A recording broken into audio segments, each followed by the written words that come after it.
The views and opinions expressed by the participants on this show are not necessarily those of Stewart Information Services Corporation or Stewart Title. Before you make any investment, you should seek the advice of your investment advisor or attorney. So Texas is doing well, and that's why it's the 9th-ranked best state in job growth in the latest 12 months. When it comes to real estate, everything matters. Whether you're a realtor, homeowner, buyer, or seller, Real Estate Matters with Stewart Title is here to inform, entertain, and inspire you. Host Bill Napick from Stewart Title will talk with guests about what really matters when it comes to owning, buying, and selling real estate. Real Estate Matters with Stewart Title starts right now. Here's your host, Bill Napick.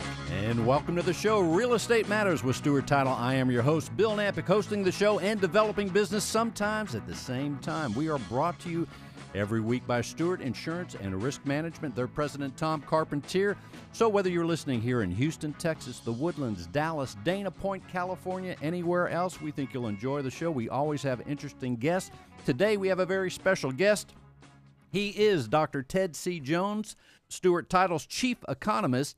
And prior to Stewart Title, Ted served as the chief economist at Texas A&M's University Real Estate Center. That's the nation's largest publicly funded real estate research group. And as I like to say, he is the eighth wonder in the real estate world. Dr. Jones, welcome to the show. Well, it's nice to be back. And by the way, my friends call me Ted. So Ted Jones, here he is. Yes, sir. Well, let's tell people, first of all, chief economist at a great company like Stewart Title, around over 124 years. I lost count. Let's tell people what you do there. You know, 20 years ago when I was hired, first of all, I had two jobs originally. I was Director of Investor Relations. Most people do not realize that Stewart Title, which is owned by Stewart Information Services Corporation, is traded on New York Stock Exchange. We essentially do real estate transaction and real estate-related issues in all 50 states and up to 20 countries each year. So Director of Investor Relations for a while, but all 20 years I've been Chief Economist for Stewart Title Guarantee Company. What that is, and I got to write my own job description on that. That's fun. My job, and it's one sentence, my job is to provide internal and external customers data and analysis to allow them to make better informed decisions. Hopefully that's what we'll do today. Indeed we will, and you do so in a magnificent way consistently, not just here but everywhere you go. And you have, many people know, certainly here in Houston, but around the United States, you have a very busy traveling and speaking schedule. Let's tell people a little bit about that and where maybe they can see you in the future. Well, for example, this past week I spoke in Houston. Rare that I'm home, but I spoke at the National Association of Hispanic Real Estate Professionals. I spoke at Martha Turner Sotheby's, which you've actually been at before too, Bill. I understand. Right. What a great organization that is. In the last couple of months, I've spoke everywhere from the New England Land Title Association. That's 7 different states up in the Northeast. Speak to Miami Association of Realtors Regional Convention. I was in Vail just a couple of weeks ago with our company with some of our top independent agency network in the southwestern U.S. Speak at everything from later this week next week is Association of Commercial Real Estate Professionals.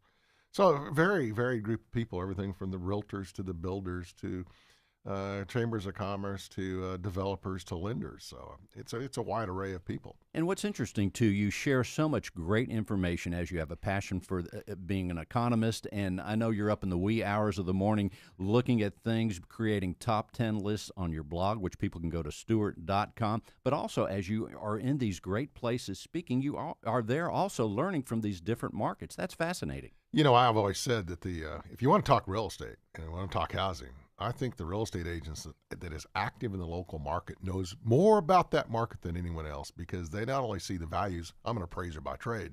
We look at history, we look at what values of things that are sold, but that real estate agent sees the motives of the buyer and seller. They know the intricate details of each property because they've been in them and walked through them. They've held open homes in them. So I'm kind of a real pro realtor person when it comes to understanding local real estate. It is a local business, particularly in housing.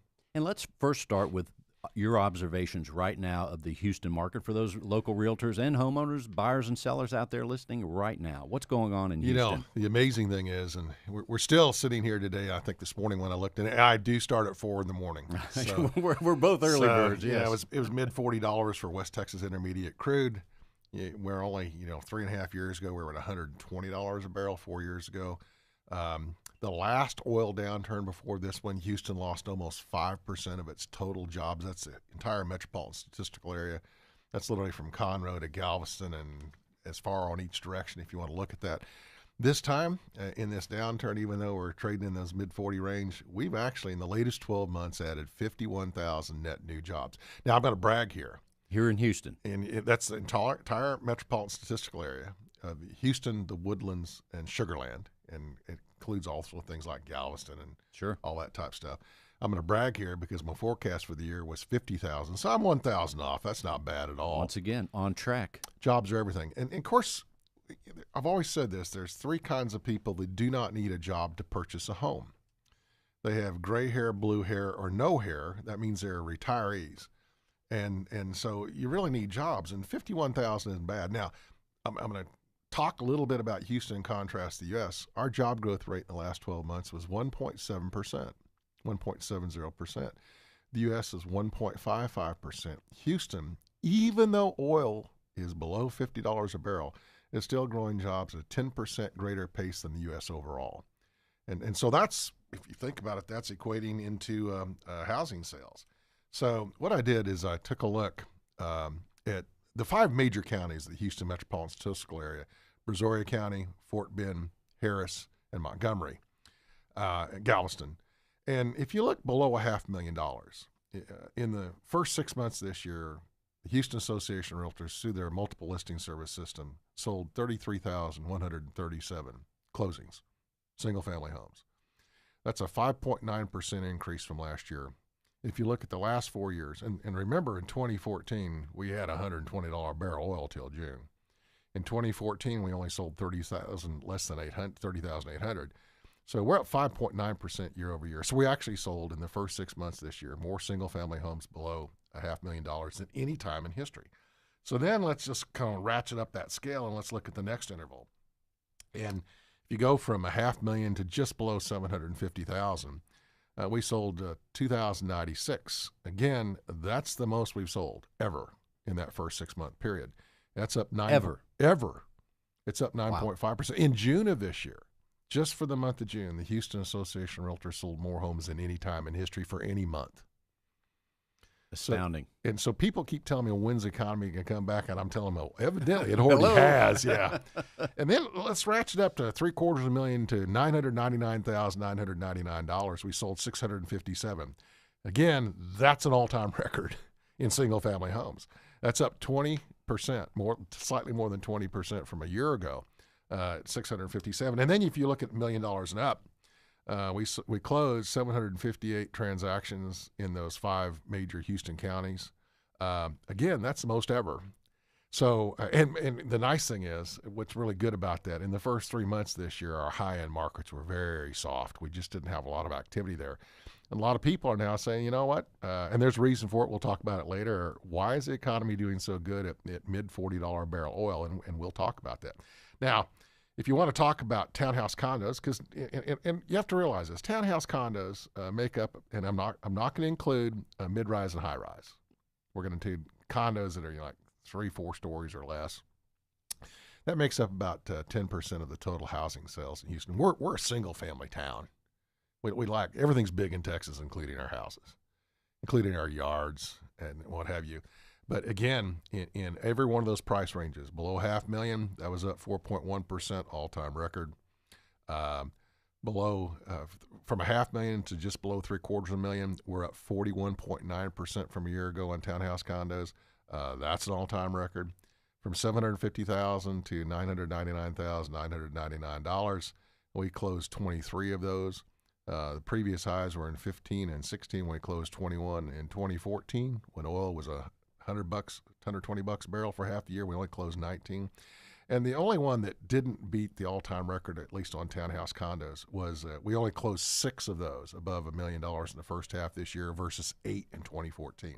Now, the one that is down, and got to tell the truth, good news, bad news, it's all news, you need it. If you look at our mid and high-rise condo sales, good news is that we're selling some. Worse than that, though, is that we've built so many new Class A apartments in the last 3.5 years that and when I say we built some really nice high-rise apartments. Really nice ones. And when you say Class A, that's the best of the best. It is. And we're talking granite countertops and, Tremendous Stainmaster views, carpeting, all those things. Great views, super locations. You don't build that type of property except in a super location. And our sales, good news is we're up year over year, below $750,000. We're down above $750,000. But we're not setting records in any of those categories right now. But the reason is that people don't have to buy it today. They can actually go rent it. And there's been so much of that available that some of the builders that 3 years ago started these new high-rise condos, they thought, say, for example, it might rent for $4,000. They might get $4,000 a day, but they're going to throw in 3 or 4 months free rent, which means they've shaved that asking price, rental price by 25 to 33%. So it's a great time for people that want to rent and experience that style of living. You don't have to buy for the long term to do that. That said, though, I still think with that surplus out there, we're going to see some good buying opportunities in that product and that price range. And, of course, as you're describing all this, I'm envisioning right near our corporate office, Stewart Title, right there on Post Oak. It's happening all the time there, and it's interesting to see what's going to emerge because some of them are still in the early building stages, and then there's some beautiful ones already ready to go. I'm picturing that as you say this. It is, and so we have opportunities out there, but from a buyer perspective, if you're not looking at high-rise and mid-rise condos, it's a pretty tight market out there. I'll just back up and we'll look at single-family housing real quick. We think 6 months is normal. Below $500,000 in single-family, we have 3.6 months. So that means it's a seller's market.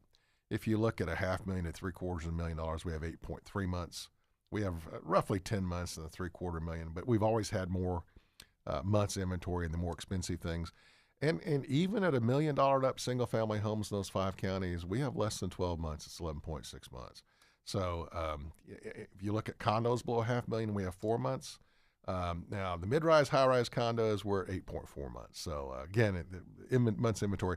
This is why, and I always say this, you probably get more value from a realtor today than any time in history, whether you're a buyer or seller.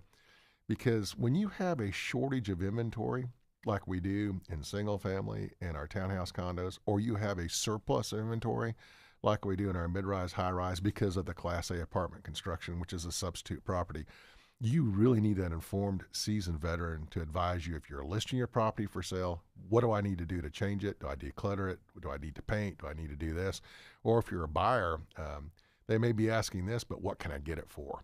And in some of this buying, don't think you're going to get it cheap in single family, particularly below $500,000 or even townhouse condos, because we're seeing many properties still selling for in excess of the original listing price because people of the shortage inventory, 3.6 months below $500,000 in single family. And also the realtors are saying when you price the home right, that puts it in that position to sell more than the asking price. We hear that all the time. It really does. And of course, there's all kinds of studies, staging and other things like that help.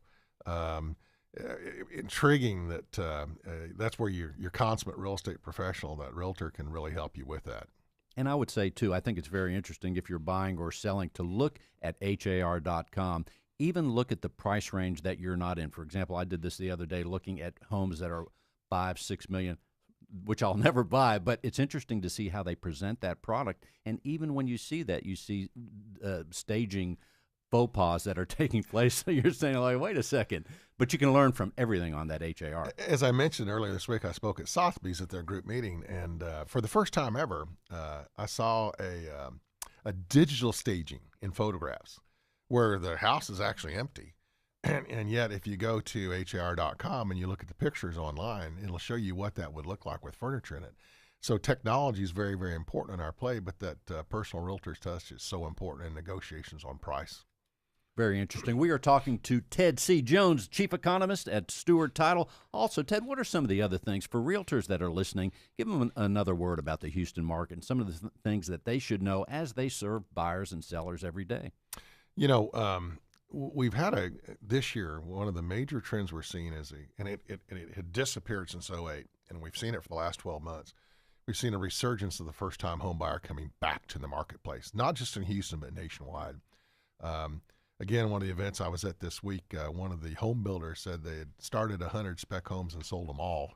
They thought that would hold them 3 months. And so we're seeing just tremendous demand. Yes, interest rates have trickled up slightly. But I would also challenge people today.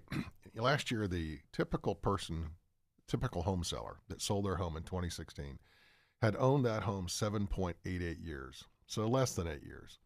And yet we all go out and get 30-year fixed rate loans. And there's a big premium today for a 30-year fixed rate loan. I was at Emoji Bank yesterday, for example, and I asked them, so Fannie and Freddie are now buying these mortgages. Fannie and Freddie don't make loans. They're government-sponsored enterprises. They buy loans that are already made that are under all the qualifying ratios, good stuff, and they securitize it, take it to secondary market, and sell it to investors. Fannie and Freddie are now buying loans that have a 5 to 7 year fixed duration, so the interest rate doesn't change. So it's just like a 30-year fixed rate loan. And let's say you get a 7-year one, for example. In the 8th year, the maximum your interest rate on your payment can go up is 1%. So yesterday, Emoji was saying, not yesterday, this past week, they said that we're making that loan today for 2.875%. My goodness, a 30-year fixed rate loan's at 4%. And you talk about supersizing. If you just want to buy a monthly payment, you can actually buy a lot more house if you get that 7-year fixed rate loan. And not only that, if you think you're going to be here 7 or 8 years, hey, what a great deal to get that type of loan. And so even though interest rates have gone up, we still see interest rates, which I think are still among the lowest I've ever seen in my lifetime. Now, you have to realize, when I was a professor at Texas A&M, and we'll talk about that a little bit later on interest rates, how high rates used to be. And also, before we take a break, tell us, as far as the Houston area, there are so many parts of the Houston area. Is there some that are faster than others, like the Woodlands, Katy? Give us a word on some of those pockets. We're actually seeing, if you want to look at it, our outer line markets, we used to call them suburban markets, and they've become cities unto themselves, whether it's Sugar Land or Katy or Conroe or Pearland even. But those are more moderately priced. We're seeing more homes in the typical Houstonians range. Anytime you get near or inside the loop, just because of the cost of land, you're seeing more wealthier individual or higher cash flow individual. It's not uncommon to see a 6,000 or 8,000 square foot lot inside the loop selling for over $500,000. And those are all naturally old homes that are being bulldozed. I drove past one on the way here today in my neighborhood, and it's all bulldozed in, and I think the home next to it, they're asking $1.1 million for it. I do not live in a $1.1 million home. I want to put that up front. But I drive through a nice neighborhood, so I got to see that. Ladies and gentlemen, Dr. Ted C. Jones, Stewart Title's chief economist. We're going to come back with much more from Ted. Stay with us. We're coming right back.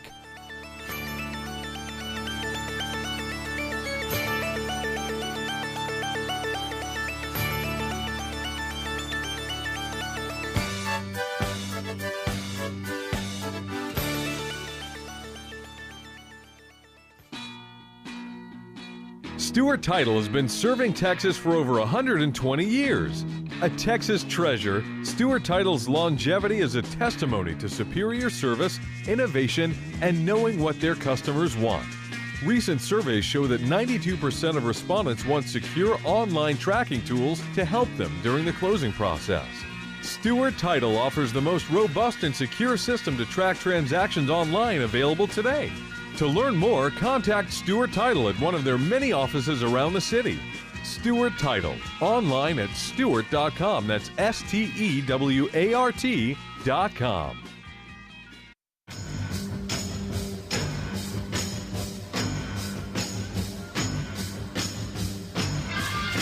And welcome back, Real Estate Matters with Stewart Title. I am your host, Bill Napick. Today, our special guest, Ted C. Jones, Stewart Title's chief economist. Ted, welcome back. Nice to be here.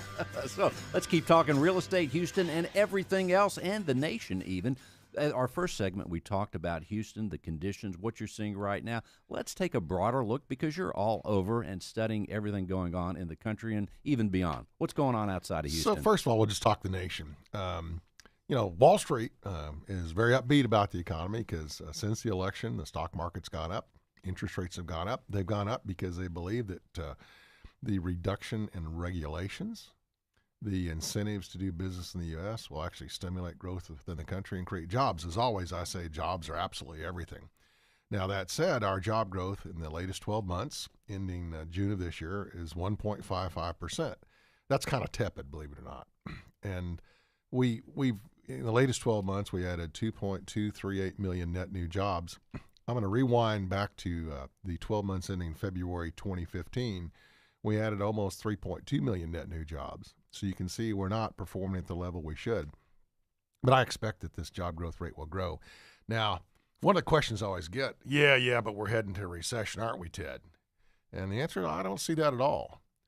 Recession, first of all, if you hear a reporter, and I don't care if you're left-leaning or right-leaning, there's fake news every place. Let's just put it out Abundance, there. yes, of that. And so I'm gonna throw everyone in that bin of that. But I heard a news commentator just about a month ago state that the president has put the U.S. in a recession. A recession is defined as 2 consecutive quarters of negative GDP. We do not have that. We are not in a recession. But I actually have a better indicator of that. And recessions are driven by people when they lack confidence. They may have the money, they just don't buy the new car. They don't take that vacation because they're concerned about the future. So I call it confidence gauge, happens to be employment and leisure and hospitality industries. You and I do not spend money on leisure and hospitality unless we feel very good about the future. And I'm talking about cruises or big vacations or very expensive dinners or one-time faraway sporting events or spas or dude ranches, all that kind of stuff. Remember, our U.S. overall employment rate's 1.55%. The employment rate growth rate in the leisure and hospitality is 2.01%. What that simply says is we're growing a third faster in leisure and hospitality. In fact, I heard this, didn't verify it, but I'm pretty sure it's true. In the first quarter of this year, the U.S. cruise ship industry booked more cabins for cruise boats than any quarter in history. And that all says, and I feel good about the future and I'm spending money. And that's good news. Now, part of the reason we're spending money is we're not spending as much money on consumer debt as we used to. Now, you look at it and go back to 2006, and got to be careful about how I form this because not everyone has a house loan, not everyone has a car loan, not everyone has college loans. But if you look at everyone in aggregate, the total spending of take-home pay on college loans, car loans, and house loans was 13.2 cents of every take-home dollar back in 2006. Today, it's 10 cents. It's almost a 30% reduction in debt service on 3 primary things. I would like to just segue real quick into college loans, okay? There are college loans bad? No, not necessarily. The guru of college loans, and by the way, if you read my Twitter account, you'd already know this because I tweet this type of information. The guru of college loans nationwide says college loans are okay as long as when you graduate from college, that your total college loans do not exceed your first year's salary. If that's the case, you can fully amortize that college loan over 10 years and in that same period purchase a home at the same time simultaneously.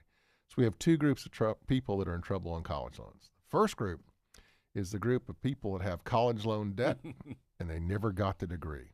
Federal Reserve Bank in Dallas did a study 8 years ago. They looked at the typical Texas college graduate versus the non-college graduate in Texas. And that Texas college graduate earns 97%, literally double what the non-college grad does. So if you have college loans, you didn't get the degree, you don't have the capability to pay that loan back. If you got the college degree, you do. And the other group of people are the people that are just, well, forgive me, they're just stupid. People, I sat on an airplane with a lady who had $141,000 in college debt, and she had just put her plane ticket on her college loan to go party with their girlfriends because they graduated from college. Come on, that's going to be paying for that college loan for another 30 years. Let's be real about Not a that. good financial move, no. So what we've done is we just haven't increased our consumer debt as much, so consumers have a lot more money in their pockets. The other thing is cheap energy. Compared to 2014, the average driver this year compared to 2014 is going to be spending $550 less this year than they did the same car in 2014 driving around just on fuel costs. Look at a married couple or a couple with 2 teenage drivers. That's 4 people. That's $2,200. So our economy's in great shape today. Well, also, you mentioned about following you on Twitter. Let's tell people how they can do that. But I also want to mention the things that you have on the website, thestewart.com, the blogs, and we can talk about this as well. You have on your post everybody loves a top 10 list, especially when you do it. You have the best states for business in 2017. You have states with the greatest expectations for home renovation, the best markets to buy the top 10 best markets to buy a vacation home. And I love this one, the hottest and coldest housing markets in the world. So for people that want to learn more and they're not looking at your blog or Twitter right now, They're missing out because all this stuff is simply there at Stewart.com. And what's the Twitter handle? Twitter handle is DR, as in Dr. TCJ, Ted C. Jones, DRTCJ. There you go. DRTCJ, and you'll get me. Well, one of them you forgot. One of my favorite ones lately was the cost of energy. Oh, that's right. You know, you look at a consumer, and whether it's our cars, our homes, the energy costs, particularly when oil was $120 per barrel, was a major component. In fact, we argued back in 1973 that when OPEC cut back energy production, that energy costs were actually the biggest tax that the consumer paid. Unfortunately, our government didn't get any of that revenue. It went overseas. And so I really love this one on energy. And for example, it's just not the cost of energy, but it's the amount of energy that you use. Even you look at Connecticut, while their energy cost is a little expensive, they don't use much. New York's the same way. Kind of hard to use a lot of energy in a 500 square foot apartment in downtown Manhattan. Even if you try. And you don't have a car. So you got to put all that together. So, you know, naturally, not surprisingly, high energy costs are typically associated with either very warm climates on air conditioning, or they're associated with extremely cold climates. In Alaska, no one's going to be surprised, has the second highest energy cost in the nation on their total use per household. So that's great stuff, Ted. Also, let's tell people as we talk about outside of Houston, some of the, I don't know, top 5 or some of the hot markets that are in your attention right now around the United States. Well, again, it's going to be all about job growth. And I'm going to listen. First of all, remember this, that the U.S. job growth is 1.55%. So let's look, first of all, just the state level where job growth is most. Utah's number one in the latest 12 months in job growth, 12 months ending May. We don't have the June data for that yet. 3.28%. Utah is growing jobs at more than double the rate of the U.S., and you got to ask why. A lot of it, if you look at San Jose, Silicon Valley, it's literally, you know, the world's Silicon Valley. It is the world's technology center. That world's technology center is getting so expensive to live in, and simply lack of availability of housing and high cost, that we've actually got a couple spinoffs. We have one of those spinoffs in Texas. Austin, Texas is one of those micro technology centers. Provo or Ogden, Salt Lake City, Utah is another one. Fort Collins, Colorado is another one. Number 2 job growth, Florida.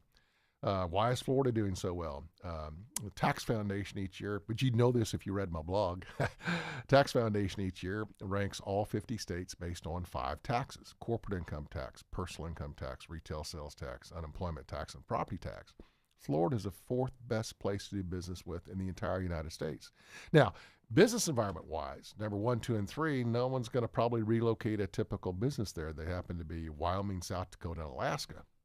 But Florida, just an example, in the last 5 years, they've gotten companies to relocate plants such as Caterpillar. Hertz put their global headquarters in Southwest Florida. You know, if you have low taxes and a nice environment, it's a great place to do business. Years ago when I was in college, one of my professors was ranked one of the top 100 economists of all time by the London School of Economics, and it was, why do companies locate where they locate? And the first one was it had to have jet service. Second one, it had to have interstate highways. The third one, it had to have rail service. And the fourth one, it had to be a place where the CEO wanted to live. And, you know, Florida fits that to a lot of things. General Electric, for example, while they're relocating their major campus from Connecticut into Boston, their human resources and property taxes and everything have been running out of Fort Myers the last 30 years because it's a nice place to go. Third best state, Nevada. You look at again, it's a very business-friendly state to do business with, one of the top 10. Idaho next. Why is Idaho doing so well? Well, if you look at it, when you hear this list, the Pacific Northwest and Southwest are doing good, and those people like to go to the mountains. And Idaho's got mountains. But a lot of those people in the Pacific Northwest, West Coast, and Southwest have been priced out of Aspen and Vail and Telluride. You can buy property in Idaho, that mountain cabin, that ski resort, that condo, for an incredibly affordable price. So, again, the cost of doing business comes into play. Next one's Colorado. Colorado's blowing and going, and it's a function of a lot of things. Colorado does well in the U.S. economy. Colorado does extremely well when the U.S. economy does good, and it does extremely bad when the economy does bad. That's because it's a more expensive state, but a lot of people, when they have excess money in their pocket, they go there and spend money quite a bit. Next one's Oregon. Again, it's a lifestyle. It's Pacific Northwest. It's a good place to do business with. A beautiful place. Tax Foundation.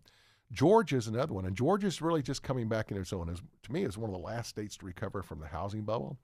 It's blowing and going because it's a very affordable place to do business. And then the last three, state of Washington, Boeing Aircraft last year delivered more new jetliners than any time in history. They're going to do that again.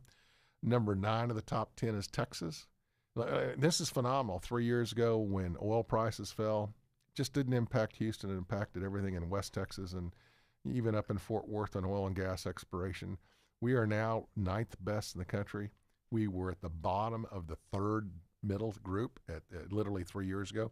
And then rounding that out is Tennessee. Tennessee has got several new car manufacturing plants. Volkswagen, for example, in the last 18 months opened a new plant. So they're blowing and going. And now, so you got it good. Let's look at where the bad's at. Worst state losing the most jobs in the country is Wyoming. It's cheap oil, gas, and coal. Wyoming's number 1 coal producer in the U.S. West Virginia, coal. There's a second worst. Alaska, oil and gas, number 3. Kansas, number 4. Why is Kansas doing bad? Have you ever driven across it? Yeah. Yes, we'll I just have. leave it at that. Oklahoma, Many Mississippi, times. Louisiana next. So you look at those states that are doing well, and those are phenomenal communities. That said, now if I want to talk about major towns that are doing well, you can always say this. If it's a major college town, typically a state capital or a technology center, they always do well. And so, you always want to, if you want to go where the economy is always good, go to one of those type 3 towns. All right, let's set the binoculars outside of Houston, but close by. And I was thinking, as you're talking about jobs coming in from other places, I think I heard that it was Plano, that Toyota moved a plant to Plano recently. So how about our friends, generally speaking, our friends in the Dallas area? And then let's hit San Antonio and Austin a little bit. Well, we'll talk about job growth because those numbers tell it all. Actually, in Plano, it wasn't a car plant that Toyota moved there. It was their North American headquarters, and they're relocating 4,800 jobs there and people there. And these are extremely well-paying jobs. Plano is blowing and going. It's highly affordable. It's connected to a city. It's literally in the last 3 years, Dallas is consistently in one of the top 3 to 5 housing markets in the country. If you think there's no inventory, we have some zip codes in Dallas that have less than 1 month inventory. There's just nothing available for sale, so home prices are blowing and going. But that said, if we look at just the Dallas, Irving, Plano metro, their job growth is 3.46%. Remember, the U.S. is 1.55%. Look at Dallas-Fort Worth overall, it's 3.17%. Austin, Texas, 2.84%, a little shy of 3%, not quite double the U.S., but still massively impressive. San Antonio, 2.21%. Remember, the U.S. is 1.55%.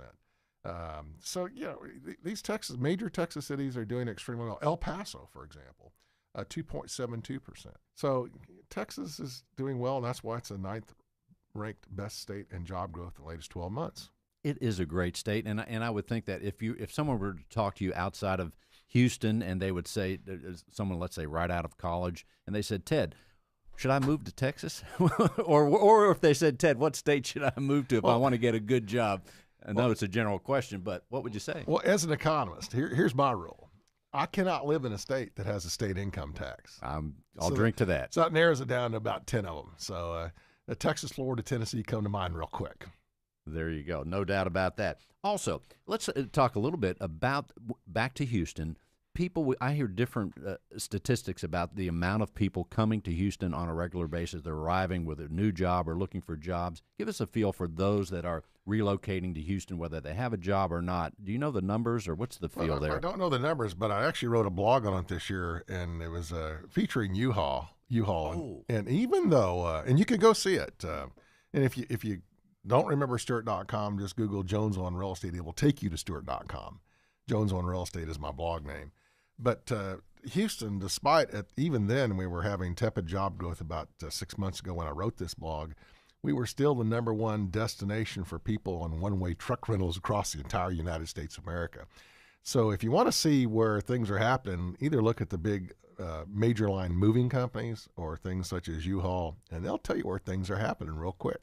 There you go. Stewart.com. Jones on real estate. And, of course, people, if they just Google your name, Ted, so many things come up of value. And let's tell them the Twitter handle once again. Twitter is DRTCJ. DRTCJ. Very nice. Ladies and gentlemen, Chief Economist at Stewart Title, Ted Jones. He's coming back with even more. Stay with us. Fascinating. You're listening to Real Estate Matters. We're coming right back.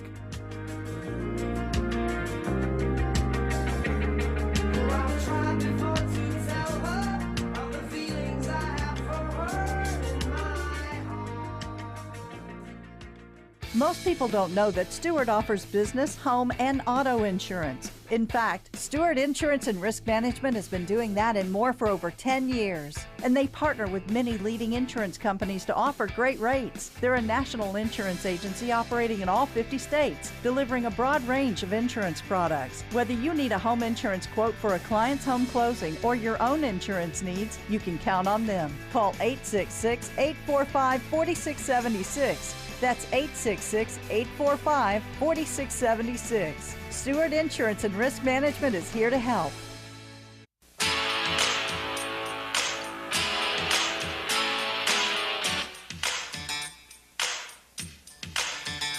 And welcome back. Real Estate Matters with Stewart Title, your host, Bill Nampick. And as always, every week for 181 shows, I think this is 181, Stewart Insurance and Risk Management, where you can get home, auto, those pillars of personal insurance and commercial insurance. You can get it all day long at Stewart.com. She is with us. Everybody loves to hear Brittany Taggart with Stewart Insurance and Risk Management. Brittany, welcome back to the show. Why, thank you, Bill. Appreciate being here. I love being here. Yeah, and listening to Ted, I realize how important and the indicators are right in front of us of what's going on. You just have to look at them, and of course it's hard to look at them and study them in the way Ted does, but it's fascinating to hear that, and his blogs and stuff is great stuff. It absolutely is. I think something that he said that really resonates with me is that first thing about his job description, providing information for both internal and external customers to make better decisions. And I immediately think, of course, I apply everything that I hear back to our business, because that's really, we look to provide our customers with information to equip them to make their decisions when it comes to proper insurance. We've said it before, and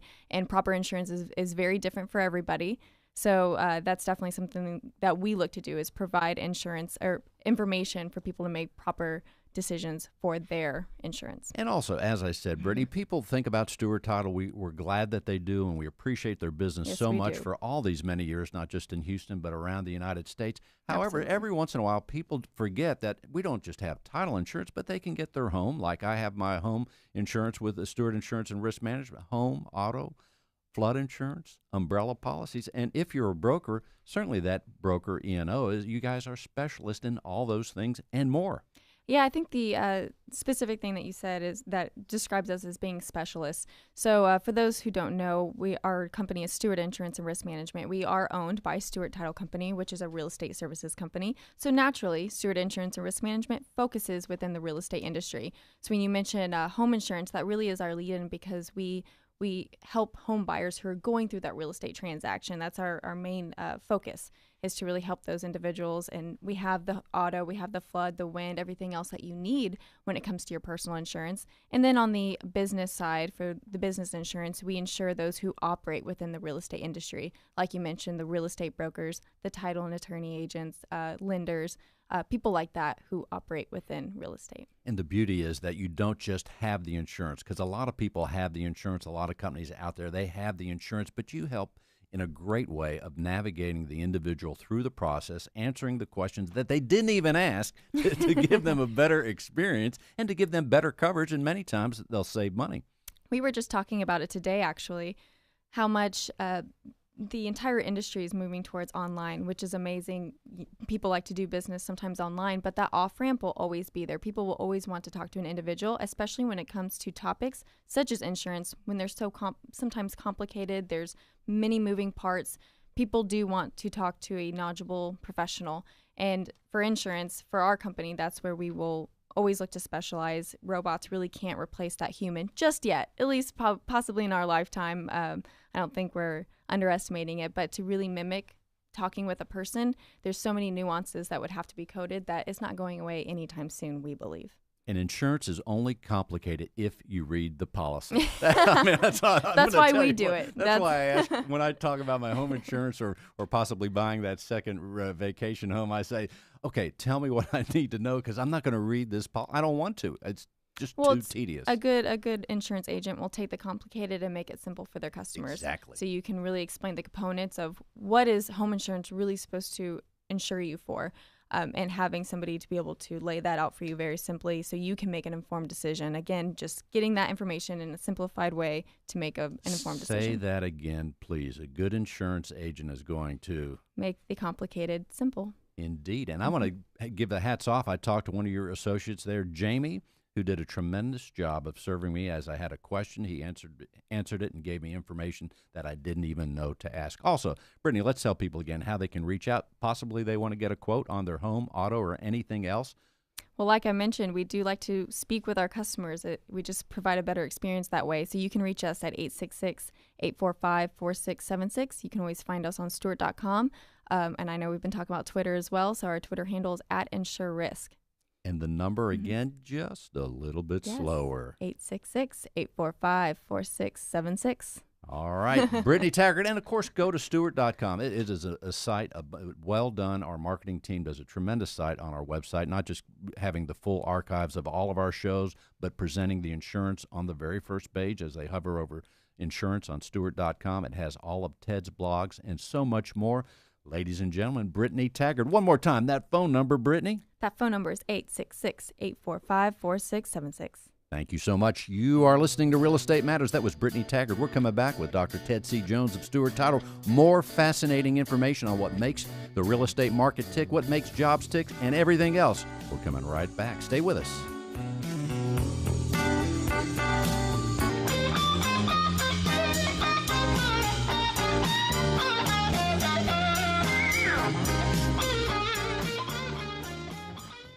If you've been in the real estate industry for any length of time, you know unexpected and costly events can happen. Safeguard yourself against the unexpected with Real Estate Errors and Omissions Insurance, or E&O, through Stewart Insurance and Risk Management. Not all E&O insurance policies are created equal. How confident are you that your current E&O policy fully protects you? Stewart Insurance and Risk Management offers expertise in the real estate industry and tailors your coverage to correctly manage your risk. With Stewart Insurance and Risk Management, facing the unexpected just became a lot easier. Safeguard your future with real estate E&O insurance through Stewart Insurance and Risk Management. Call today at 866-845-4676. That's 866-845-4676. Or email us at stewartinsurance@stewart.com to request tailored insurance options for you and your business.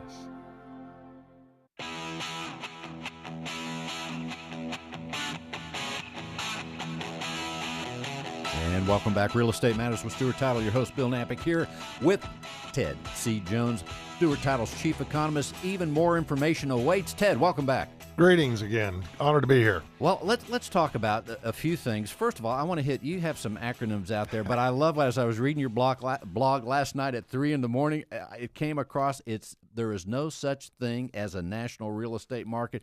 Give us the acronym for that. Well, and how you came up with that. I love that. If you use the first letter of everything, T, there is no such thing, TINS, and it goes on from there. There's no such thing as a national real estate market.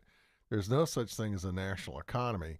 And there's no such thing as, for example, the best everything, because every place is local and specific in nature. One of our founding family members used to always say, we are one of the best local global companies you'll ever do business with. And I love that stating. So, yeah, there's no such thing as a national real estate market. Even within Houston, we have neighborhoods that are hotter than hot and others that are not. We have price ranges and product types that are hot and others that are not. That's true in every major city across the United States of America. Excellent. So now let's hit a few things before we leave. Interest rates. You want to talk about interest rates. So interest rates today, first of all, I said I wanted you to look at getting perhaps a 7-year fixed rate loan from your lender instead of getting a 30-year fixed rate loan. The simple fact, the majority of people, the average last year that sold had their home 7.88 years. So that said, let's put interest rates in perspective today. They're just hanging right at that 4% level for a 30-year fixed rate loan. I can remember I was a professor at Texas A&M. I was chief economist at the Real Estate Center. And in November of '89, I'd built a new home and I was doing my permanent financing and I closed on it. And I was so thrilled. I got 9.75% 30-year fixed rate loan. It was the first time in over 10 years it had been below 10%. And we got up almost to 20%. There were a few people that, depending on their loan characteristics, did pay over 20%. So I think today, even if rates go up, and if you want to hear my forecast, I'm thinking that in the next 12 to 18 months, we're going to see 30-year fixed rate loans between 4.7 and 5.3%. And that's one of the reasons I want everyone starting thinking about these 7-year fixed rate loans that go up a maximum 1% per year after that. Because if I'm right and things do go to 5.3%, you can still get that doggone 7-year fixed or around 4% today. So technically, if you just change your type of loan instrument, you won't pay any more per month. So I'm not worried about rising rates in that interval impacting our housing market sales. Excellent. What about millennials, Ted? Oh, I'm a boomer. Bill, you're a boomer. Yeah. Oh, yeah. You're a boomer if you're born between 1946 and 1964. There happens to be 76 million of us boomers. I hate to say this to you, Bill. Young lady here won't get this one, but all the boomers are going to die. And it is what it is. But don't worry about that impacting the economy, because between the ages of 19 and 35, there are 83 million millennials. If you go down to the age of 16, there's 91 million millennials.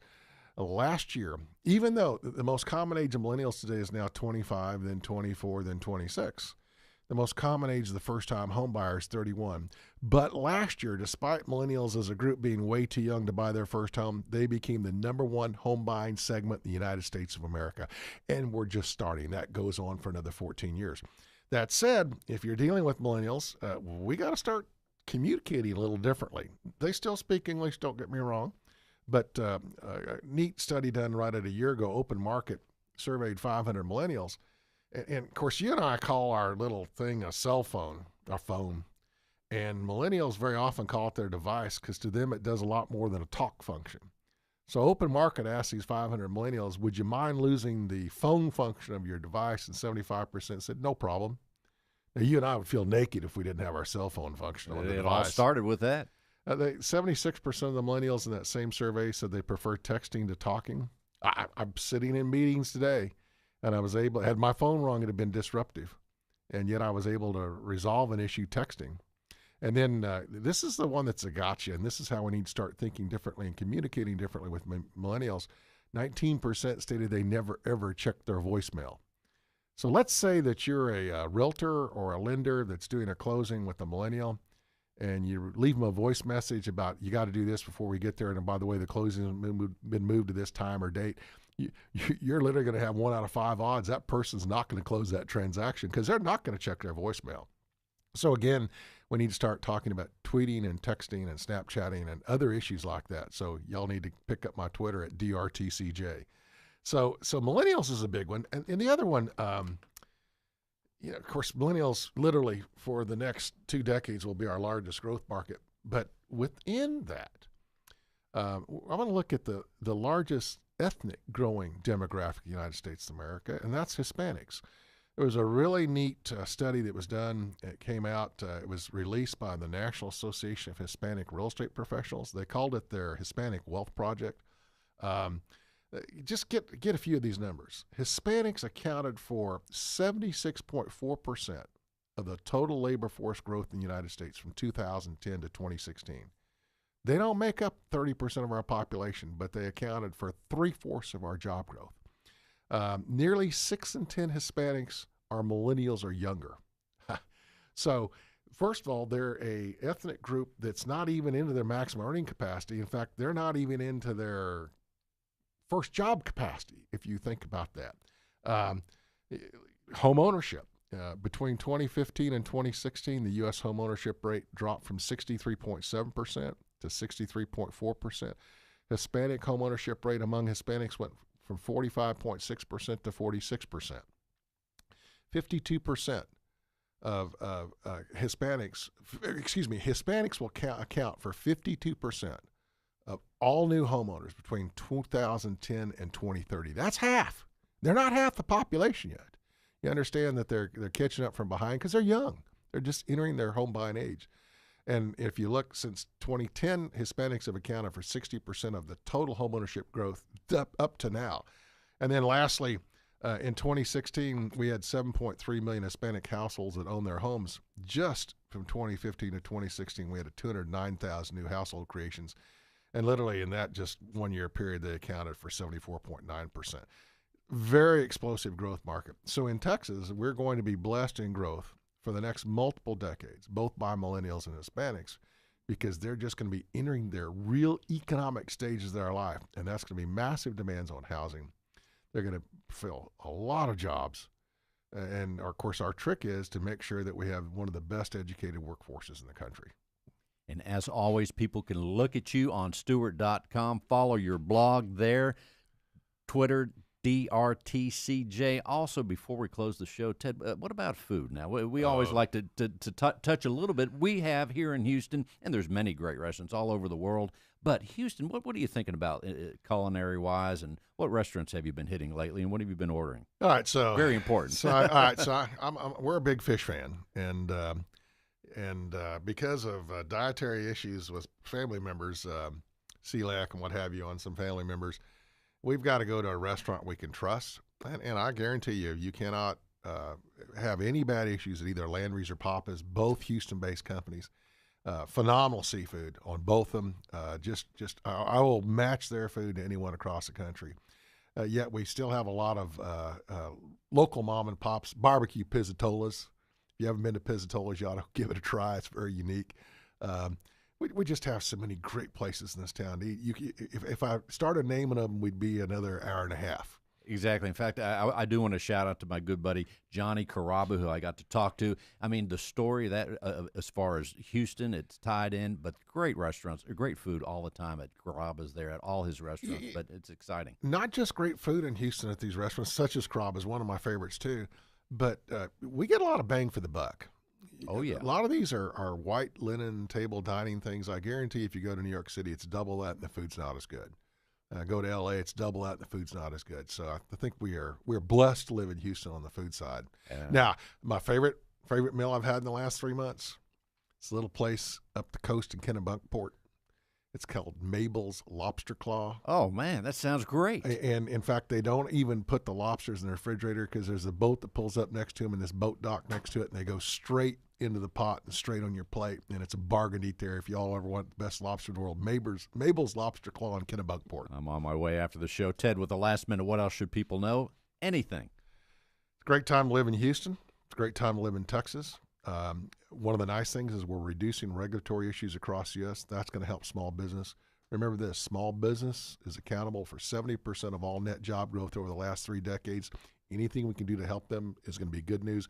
That describes Texas.